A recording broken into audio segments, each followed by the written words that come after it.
आदाब नाजरीन, T news के इस खुसूसी प्रोग्राम ख़य्यूम अनवर के दीवान खाने में आप तमाम का खैर मकदम है। 2021 का ये पहला प्रोग्राम है, पहला चारशंबा। और 2020 के प्रोग्राम तो आपने देखे, और हम हर मुमकिन कोशिश करते हैं कि हर प्रोग्राम में हम आपको कुछ मुख्तलिफ दिखाएं, क्योंकि आप लोगों का प्यार, आप लोगों की चाहत हमें मिल रही है मैसेजेस के ज़रिए, और इतनी व्यूवरशिप इसकी बढ़ गई है कि लोग हर चीज़ को नोट करते हैं और हमें बड़ी खुशी होती है। उसमें चंद तनकीदें भी होती हैं तो उसका भी हम इस्तकबाल करते हैं, और हम चाहेंगे कि ये सिलसिला आपका जारी रहे। और आज हमारी खुशनसीबी है कि 2021 का पहला प्रोग्राम हम शुरू करने जा रहे हैं एक बहुत बड़ी हस्ती के साथ। हर दिल अज़ीज़ शख्सियत है हैदराबाद की, जानी मानी शख्सियत है, आप बहुत चाहते हैं उन्हें, और पहली मर्तबा वो हमारे दीवान खाने में ही नहीं बल्कि किसी टीवी चैनल के स्टूडियो में पहली मर्तबा आए हैं। मेरी मुराद है आली जनाब मोहतरम अंजनी कुमार साहब, जो सिटी पुलिस कमिश्नर हैं, हैदराबाद के पुलिस कमिश्नर अंजनी कुमार साहब, जिन्हें कोतवाल बल्दा कहा जाता है। आपकी तरफ से, टी न्यूज़ की तरफ से, मैं अंजनी कुमार साहब का इस दीवान खाने में इस्तकबाल करूँगा।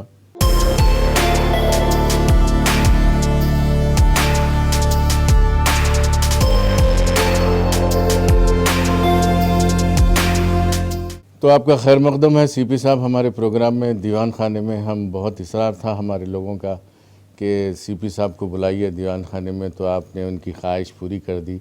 नया साल अब लगता है अच्छा गुजरेगा। सबसे पहले तो मैं शुक्रिया अदा करता हूँ कि आपने मुझे नए साल के ये पहले वीक में ही जी अपने हैदराबाद के पूरे सिटीजन्स को उनसे गुफ्तगू करने का मौका दिया।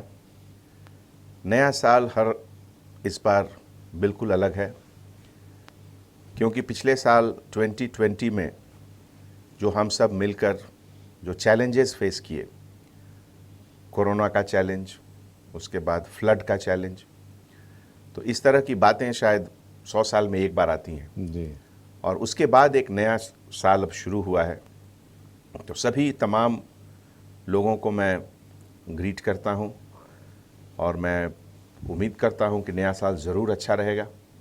और इस साल में जो दिक्कतें पिछले साल की हुई, खासकर उन लोगों को जिनके पास, जो गरीब हैं, जो कमज़ोर हैं, उनके लिए मैं काफ़ी दुआ करता हूं कि नया साल में उनके चेहरे पे खुशी आए। और हमारे पुलिस डिपार्टमेंट में भी ऐसे बहुत लोग हैं जो सफ़र किए पिछले साल। हैदराबाद सिटी में लगभग 4,700 लोगों को, पुलिस ऑफिसर्स को कोरोना का इन्फेक्शन हुआ, और करीब 47 पुलिस ऑफिसर की जान भी गई इसमें। तो उनको भी ज़रूर याद करता हूँ मैं, उनके परिवारों को। अभी पिछले हफ्ते हमारे ऑफिस में एक छोटा सा हम लोगों ने गेट टुगेदर रखा था, जिसमें कि उन तमाम पुलिस ऑफिसर्स के फैमिली मेम्बर्स को बुलाकर उनसे बातचीत की, उनके बच्चों से बातचीत की। ज़िंदगी एक ऐसी चीज़ है कि हर मुकाम पे जो भी हो, कितनी भी तकलीफ़ें हो, लेकिन ज़िंदगी हमेशा आगे जाती है, ज़िंदगी कभी रुकती नहीं है। जी तो इसी सिलसिले में ये 2021 हम लोगों को आगे लेके जा रहा है, और मुझे पूरा यकीन है कि हम सबों की दुआओं का असर ज़रूर होगा और नए साल में खुशियां हर जगह आएंगी इंशाअल्लाह। आप 2020 में, मैं सुना कि आप एक दिन भी रुख्सत नहीं लिया। घर में कुछ झगड़ा वगड़ा नहीं होता क्या रुख्सत लेने के बाद? देखिए, ये बात सही है कि हाँ, पिछले मेरा 30 साल का जो प्रोफेशनल करियर है, उसमें शायद 2020 पहला साल है जबकि मैंने एक भी दिन का सीएल नहीं लिया, एक भी दिन संडे अवेल नहीं किया। लेकिन ये एक ऐसा साल था कि ऐसा मौका भी नहीं आता है। जी हाँ। मैं ये मानता हूँ कि जब भी कोई मुश्किलें आती हैं किसी फैमिली पर, किसी सोसाइटी पर, देश पर, तो उस समय ऊपर वाला मौका देता है लोगों को टेस्ट करता है कि आप उसमें अपनी तरफ से क्या कर रहे हैं। बिल्कुल बेशक। तो मुझे लगा कि ये मेरे लिए एक टेस्ट था कि आपके सामने एक चुनौती है, एक चैलेंज है, आप उसको कैसे फेस करते हैं, पब्लिक को आप कहाँ तक इन्फ्लुएंस करते हैं, उनकी दिक्कतों में आप कैसे शरीक होते हैं। हर दिक्कतों को दूर करना इंसान के बस की बात नहीं है, लेकिन अगर उनकी तकलीफ़ में आप उनके साथ बैठे हैं, उनके साथ शरीक हैं, तो वो भी अपने में बहुत मायने रखता है। तो घर की बात तो छोड़िए, लेकिन मुझे लगता है कि प्रोफेशनली 2020 में जो तसल्ली, जो सेटिस्फैक्शन मुझे मिला, वो शायद 30 साल की सर्विस में नहीं मिला था। अरे वाह। आपकी तमाम कोशिशें कामयाब भी रही, हालात अच्छे रहे, और आपने जो लोगों को एजुकेट किया था कि बाहर ना आए, और बड़ी अच्छी तरीके से लोगों ने रिसीव भी किया। और सबसे बड़ी चीज़ जो हमारी हैदराबादी लैंग्वेज में वो जो सुनने में आता है ना, अरे पुलिस वाले की दोस्ती न को, दुश्मनी न को भाई। लेकिन यहाँ पे ऐसा हो गया कि पुलिस वाले से दोस्ती करना ज़रूरी है। ये देखिए, बदलते वक्त का तकाजा, बहुत कुछ बदल गया है ज़िंदगी में और दुनिया में।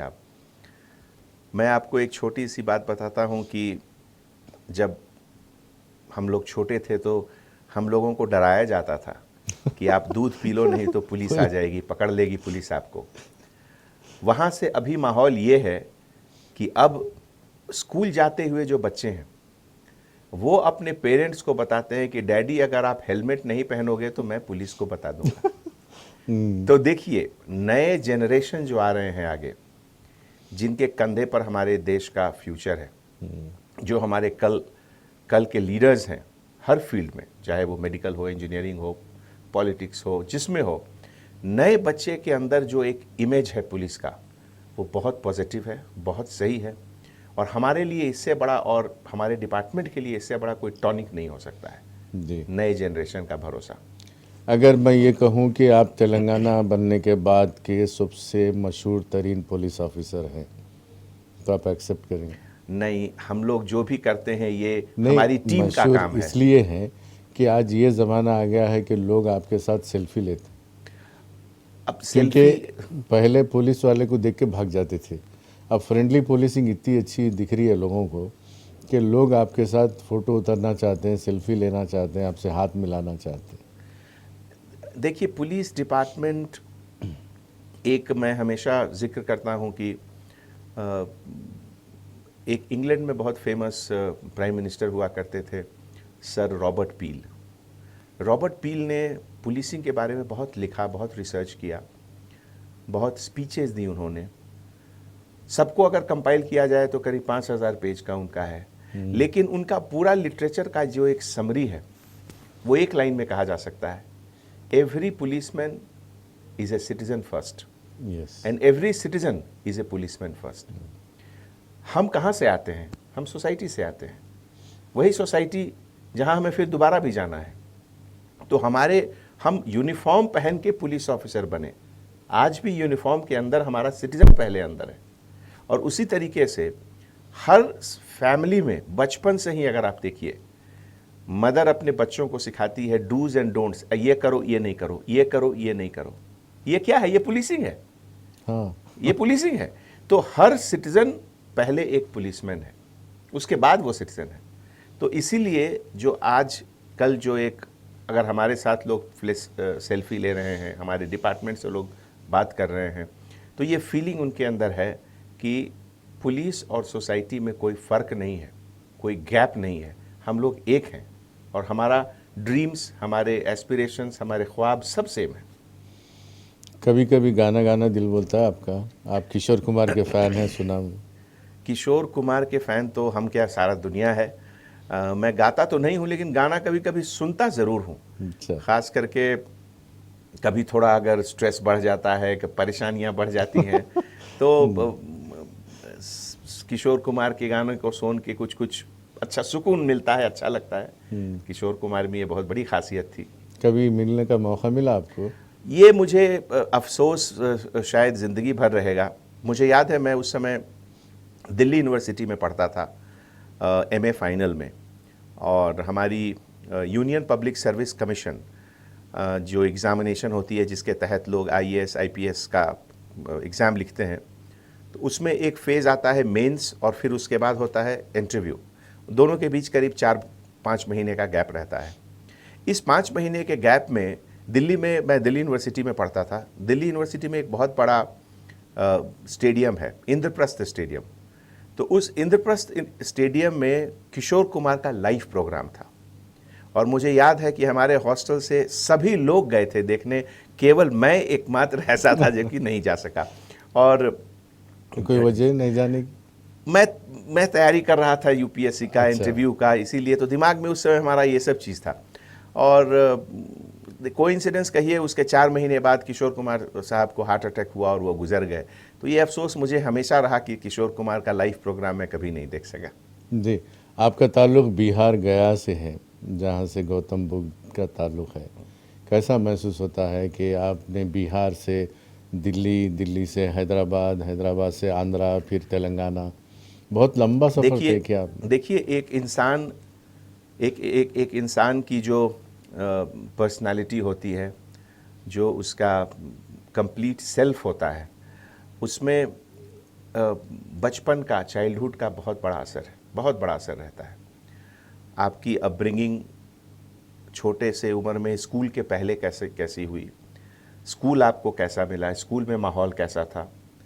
तो मैं तो समझता हूँ कि मैं शुक्रिया अदा करता हूँ ऊपर वाले का कि मुझे एक अच्छे परिवार में जन्म हुआ हमारा, जहाँ बहुत अहमियत दी जाती थी पढ़ाई लिखाई की, पढ़ने की, और बहुत ध्यान दिया जाता था कि बच्चों को, जिसे कहते हैं अच्छी आदतें और बुरी आदतें क्या का समझ हो। इन सब चीज़ों का की ट्रेनिंग मुझे बचपन में घर में मिली, स्कूल में मिली। और बिहार, आपने कहा गया का जिक्र किया, गौतम बुद्ध का जिक्र किया, तो गौतम बुद्ध के बारे में तो जितना भी कहा जाए कम है।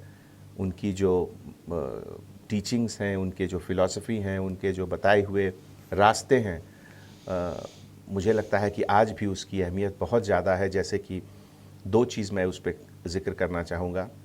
एक तो उन्होंने कहा था कि middle path is the best path. कभी भी किसी समय अपने आप को एक एक्सट्रीम में नहीं रखें। ये हर चीज़ पर लागू होता है। अब अगर कोई सिचुएशन ऐसा है जहाँ आपको बहुत गुस्सा आ रहा है, तो गुस्से को भी आप कंट्रोल करके मिडिल में रखें। अगर कुछ ऐसा समय आ रहा है जहाँ आपको बहुत सेलिब्रेट करने का मन कर रहा है, तो उसको भी थोड़ा कंट्रोल करें। अब जैसे कल परसों एक जगह यहाँ मुझे कंप्लेन मिली सुबह 7 बजे की, एक रोड एक्सीडेंट हुआ। क्यों रोड एक्सीडेंट हुआ? कि 1 जनवरी के बाद बहुत ज़्यादा एक्साइटेड होकर लोग बाइक चला रहे थे और उसमें एक्सीडेंट हो गया। तो मैं वो एग्जाम्पल अभी आपको देना चाहूँगा कि अगर वो मिडिल पाथ को रखते तो थोड़ा एक्साइटमेंट को भी कंट्रोल करो, थोड़ा एंगर को भी कंट्रोल करो, हर चीज़ को थोड़ा मॉडरेट करो।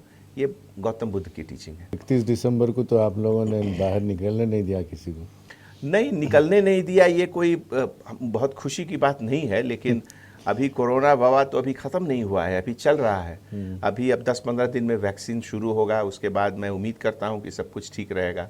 लेकिन उसके पहले तो हमारी जिम्मेवारी है कि हमारे लोगों की थोड़ा सेफ्टी सिक्योरिटी का ध्यान रखें। तो हम लोग जो भी रिस्ट्रिक्शन बनाते हैं, ये आपकी सेफ्टी के लिए, आपकी नहीं, सिक्योरिटी इस बार के लिए पहली रहता है। मर्तबा ये देखने को मिला कि इतने रिस्ट्रिक्शंस लगाने के बावजूद पब्लिक ने कबूल किया और घरों में बंद रहे। बहुत अच्छा। इनफैक्ट 31 दिसंबर का ही नहीं, पूरे कोरोना पीरियड में 99.9% पॉपुलेशन का सपोर्ट रहा। और यही एक वजह है कि हैदराबाद में दूसरे शहरों के कंपैरिजन में हमारा यहाँ बहुत कुछ कंट्रोल में रहा। तो आजकल चबूतरों का क्या हाल है सब? चबूतरा में तो चल रहा है। कुछ लोग अभी भी बीच बीच में लोग कंप्लेन करते हैं रात के वक्त पेरेंट्स की, भाई कुछ लोग चबूतरे पर बैठ रहे हैं, ये कर रहे हैं, वो कर रहे हैं। तो ये तो ऑनगोइंग एक्सरसाइज है, क्योंकि हर 2 साल 3 साल में एक नया जनरेशन बड़ा हो जाता है। अब उसको सिखाना है, उसको सही रास्ते पे लाना है। ये तो एक कंटिन्यूअस प्रोसेस है। लेकिन पहले से बहुत फ़र्क हुआ है, बहुत ज़्यादा, बहुत ही ज़्यादा। और मैं समझता हूँ कि जिसे कहते हैं नेशन बिल्डिंग एक बहुत बड़ा प्रोसेस है। और नेशन बिल्डिंग में अगर सबसे ज़्यादा रोल किसी चीज़ का है तो न्यू जनरेशन ऑफ यूथ, उनकी ट्रेनिंग कैसी हो रही है, उनकी सोच कैसे बदल रही है। और नए लोगों में ये सोचना कि आप अपने वक्त को सही डायरेक्शन में कैसे लगाएं। तो ये एक छोटा सा उसमें इनिशिएटिव है, ऑपरेशन चबूतरा जिसे कह सकते हैं। आपको गुस्सा नहीं आता? नहीं, कभी कभी गुस्सा आता है, लेकिन गुस्सा को तो कंट्रोल करना चाहिए। वो middle path. Middle path, yes yes जी। यस।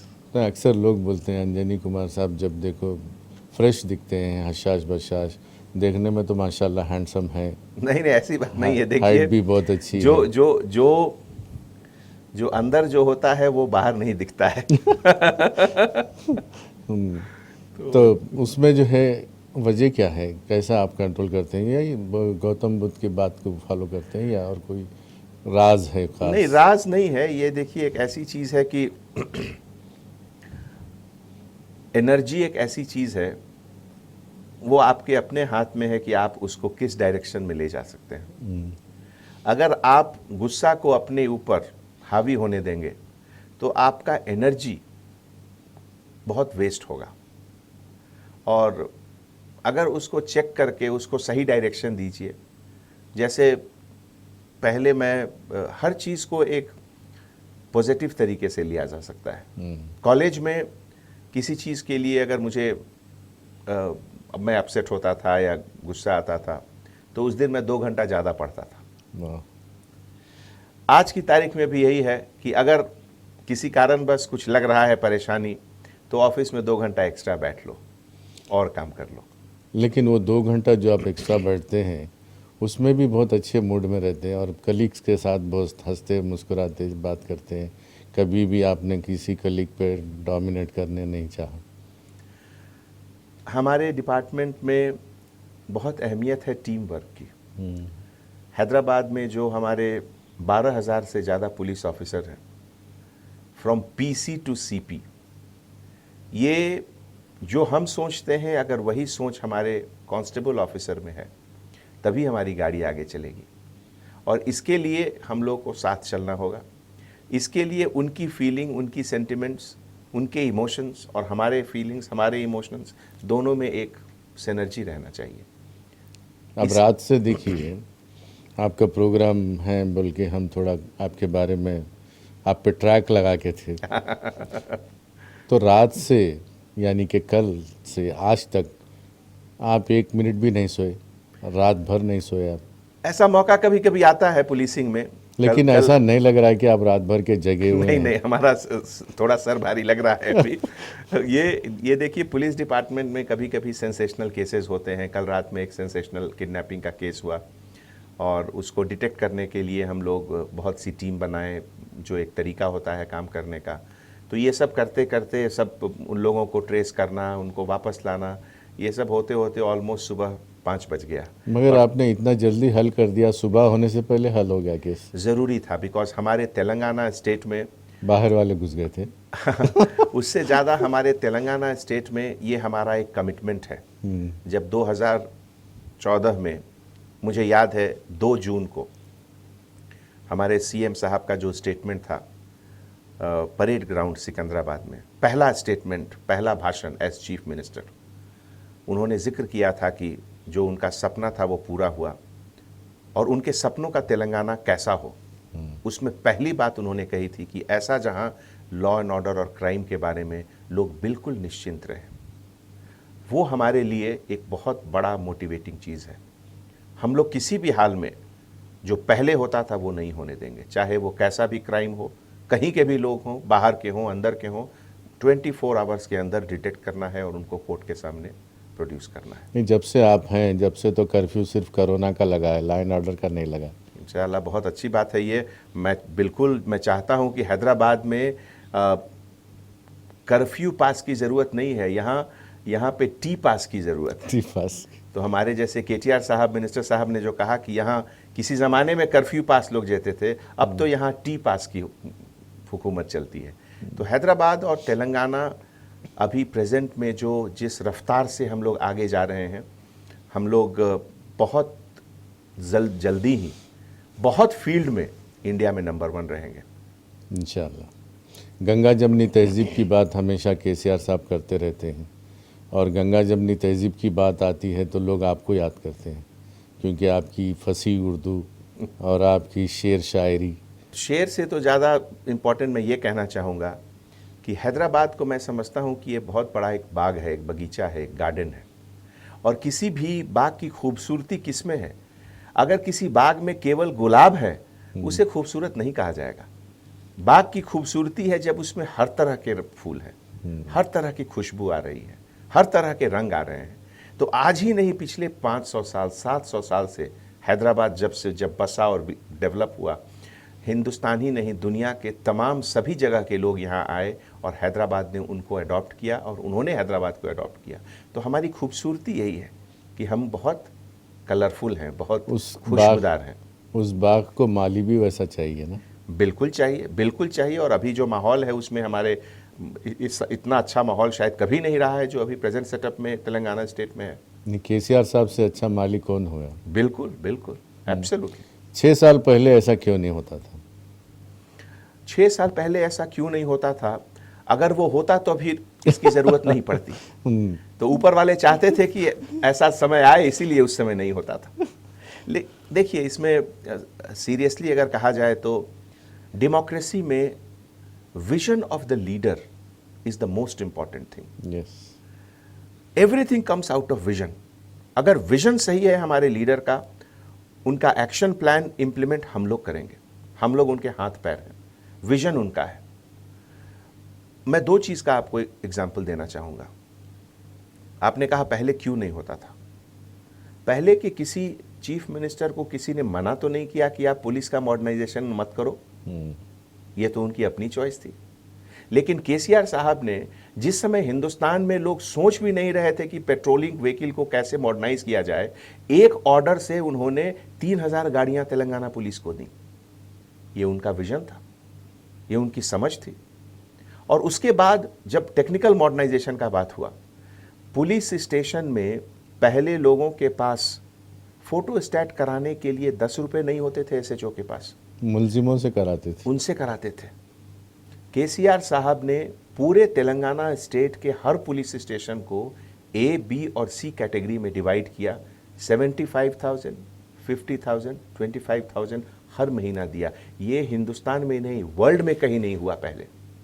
तो आपने कहा कि पहले क्यों नहीं हुआ, तो पहले किसी को मना तो नहीं किया गया था, लेकिन लोग नहीं किए। अभी हुआ तो अभी उसका रिजल्ट आ रहा है। अभी आज की तारीख में नेशनल क्राइम रिकॉर्ड ब्यूरो का आप कोई भी पन्ना पलट कर देखें और तेलंगाना और हैदराबाद का पोजीशन देखिए, हर फील्ड में हम लोग टॉप 3 में हैं। टेक्नोलॉजी में नंबर 1 में है। Passport verification, police passport verification के लिए 40-40, 50-50 दिन पहले लोग इंतजार करते थे और आज 3 से 4 दिन के अंदर होता है। और ये मिनिस्ट्री ऑफ एक्सटर्नल अफेयर्स के तरफ से लगातार 5 बार हम लोगों को नंबर 1 प्राइज मिला है। तो इसलिए अभी हो रहा है, क्योंकि विजन है, डिटर्मिनेशन है, यहाँ हमको करना है काम ये। जी, क्या कहेंगे आप हमारे नाजरीन को जो बड़ी बेचैनी से देख रहे हैं? आप बहुत बिजी हैं क्योंकि किडनैप केस अभी पूरा ख़त्म नहीं हुआ। पहली बार किडनैप के बारे में सुनने में आया था, बहुत ज़माना हुआ किडनैपिंग का किस्सा सुन के, तो आज आपने जो है उसको जल्दी ख़त्म कर दिया। ये ज़रूरी है, क्राइम किसी तरह का हो उसको सॉल्व करना, उसके क्रिमिनल को कोर्ट के पास भेजना। मैं सभी से जाने के पहले एक चीज़ ज़रूर जिक्र करना चाहूँगा कि जब भी आप कभी कुछ अच्छे पोजीशन में हैं, अगर आपके पास कुछ अच्छी चीज़ है तो उसकी अहमियत को आप इतना ज़्यादा न दें कि आपके सर तक वो चला जाए। हमने बहुत सिकंदरों को देखा है खाली हाथ जाते हुए। वाह, तो ज़रूर जहन में इस बात को ध्यान रखें। माशाल्लाह, क्या बात।